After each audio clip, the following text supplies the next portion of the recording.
Summary of Too Big to Fail by Andrew Ross Sorkin.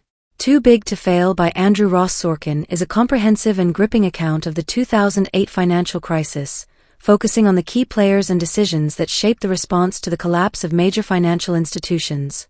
The book provides an in-depth look into the heart of the crisis, revealing the tension, urgency, and complexity of the events as they unfolded. Overview.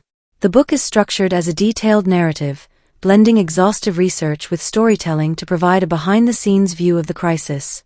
Sorkin, a financial journalist, uses his access to Wall Street insiders and government officials to piece together a chronological account of the events that led to the near collapse of the global financial system. Key players. Sorkin's narrative is centered around a cast of key figures, including Hank Paulson, the U.S. Treasury Secretary at the time, who played a central role in orchestrating the government's response to the crisis. Ben Bernanke, the chairman of the Federal Reserve, whose decisions were crucial in stabilizing the financial system. Tim Geithner, the president of the Federal Reserve Bank of New York, who later became the Treasury Secretary. Jamie Dimon, the CEO of J.P. Morgan Chase, one of the few banks that managed to navigate the crisis relatively unscathed. Dick Fuld, the CEO of Lehman Brothers, whose failure marked a turning point in the crisis. These individuals, among others, are portrayed not just as bureaucrats or corporate executives, but as real people facing immense pressure and making decisions that would have global consequences. Key events.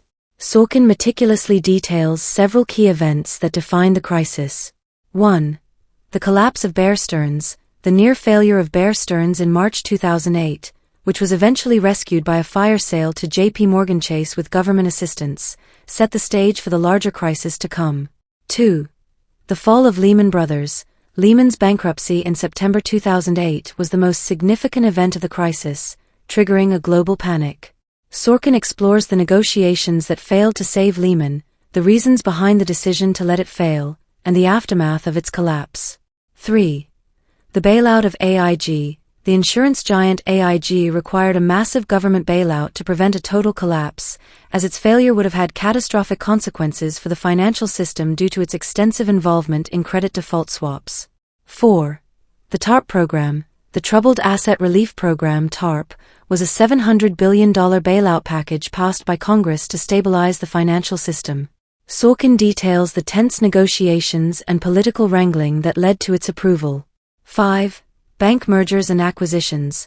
The book covers the frantic efforts to arrange mergers and acquisitions to prevent further collapses, such as the acquisition of Merrill Lynch by Bank of America and the sale of Wachovia to Wells Fargo.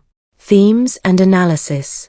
One of the central themes of the book is the concept of too big to fail, the idea that certain financial institutions had grown so large and interconnected that their failure would be disastrous for the entire economy. This idea influenced the decisions of policymakers who felt compelled to intervene to save these institutions, often at the expense of taxpayer money. Sorkin also explores the moral hazard created by these bailouts. By rescuing failing institutions, the government may have inadvertently encouraged reckless behavior, as firms could assume that they would be bailed out if things went wrong. The book also delves into the human element of the crisis, highlighting the fear, confusion, and desperation of those involved. Sorkin presents the key players as flawed but ultimately well-meaning individuals who are trying to navigate an unprecedented situation. However, the book also raises questions about the accountability of these individuals and the broader system that allowed such a crisis to occur. Writing style and structure. Sorkin's writing is detailed and engaging, making complex financial concepts accessible to a broad audience. He successfully weaves together multiple narratives, creating a sense of urgency and drama that mirrors the events themselves. The book reads almost like a thriller, with high-stakes negotiations, tense meetings, and last-minute deals. However, the level of detail can sometimes be overwhelming, particularly for readers who are not familiar with the intricacies of finance. Sorkin's approach is to provide as much information as possible, which can lead to some sections feeling dense and difficult to follow. Criticisms. While Too Big to Fail has been praised for its thorough research and engaging narrative, it has also faced criticism.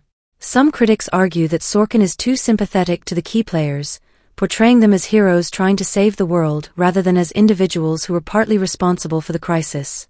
There is also criticism that the book does not delve deeply enough into the systemic issues that led to the crisis, such as the deregulation of the financial industry and the role of financial innovation in creating the conditions for the collapse. Another critique is that the book focuses primarily on the perspectives of the powerful and wealthy, neglecting the broader impact of the crisis on ordinary people. The human cost of the recession, the lost jobs, foreclosed homes and ruined lives, is not a central focus of the narrative. Conclusion. Too Big to Fail is a compelling and well-researched account of the 2008 financial crisis, providing a detailed look at the key events and decisions that shaped the global economy during this tumultuous period. Sorkin's ability to access and portray the experiences of the major players offers readers a unique insight into the crisis, making it an essential read for anyone interested in understanding this pivotal moment in financial history. However, the book's focus on the perspectives of the elite and its sympathetic portrayal of key figures may not resonate with all readers. Despite these criticisms, Sorkin's work remains a valuable contribution to the literature on the financial crisis, offering a comprehensive and engaging narrative that captures the complexity and drama of the events that unfolded.